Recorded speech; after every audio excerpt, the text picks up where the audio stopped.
L'affiche interpelle. On est dans un monde des images. C'est une très belle affiche. Je pense qu'elle a un côté aussi philosophique. Qu'est-ce que ça veut dire, cette France où il n'y a pas d'hommes?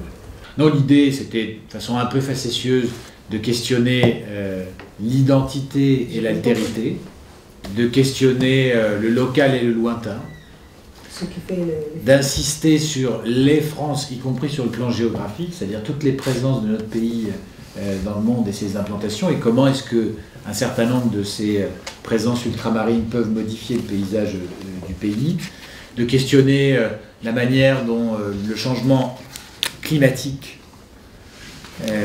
va modifier nos existences, en mettant l'eau là où elle n'est pas et en asséchant des terres qui aujourd'hui sont immergées.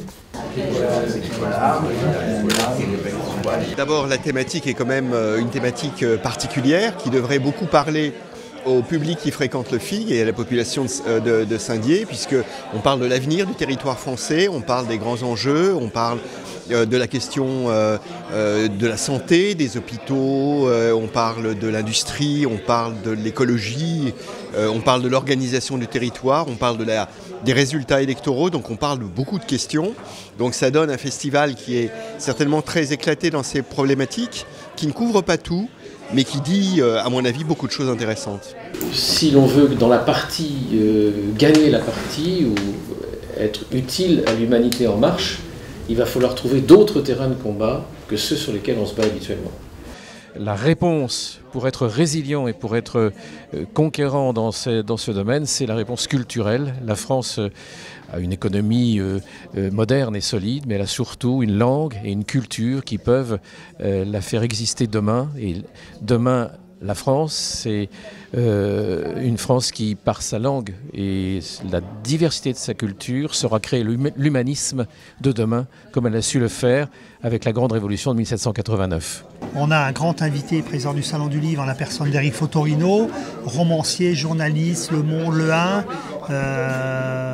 auteur de la rentrée littéraire pour un roman qui est déjà dans la présélection du Goncourt, Laure Adler, Thierry Pacaud. C'est aussi, alors, grande nouveauté cette année, donc on n'est plus dans l'espace Copernic qui va devenir la boussole, mais on est sous un chapiteau au pied de la tour, à côté de la Meurthe quasiment, 1200 mètres carrés, un bel espace où on va retrouver les 90 grands éditeurs de géographie, d'universitaires, du voyage, de la jeunesse, de la BD. Et puis grande nouveauté cette année pour le public des Audaciens en particulier, mais aussi pour les festivaliers, les petits déjeuners et apéros polars dans 6 bars de la ville à proximité du marché. Et cette France, elle sera aussi ce qu'on en fera. Alors bien sûr, la France de 2100, elle ne sera pas pareille que celle qu'on imagine aujourd'hui. Je disais tout à l'heure qu'en 2050, par exemple, la France aura autant d'habitants que l'Allemagne. Et même un peu plus déjà en 2050, on le sait. C'est une évolution majeure dont on n'a pas toujours conscience aujourd'hui et qui va profondément transformer nos espaces.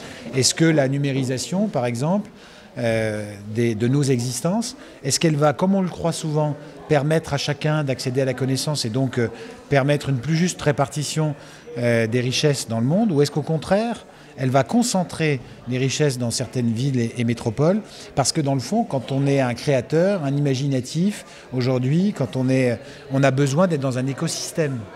On a besoin pouvoir aller au théâtre le soir, pouvoir aller au concert, les enfants soient gardés dans de bonnes conditions, et donc on veut tout. Et le fait que ceux qui créent aujourd'hui veulent tout, malgré le numérique, ça conduit à une forme de concentration, en tout cas pour le moment, de la richesse dans les métropoles. Est-ce que la France de demain, ce sera ça? Ce sera un désert français, des métropoles encore plus grosses? Et si oui, avec quelle organisation politique? C'est ça la question qu'on se pose.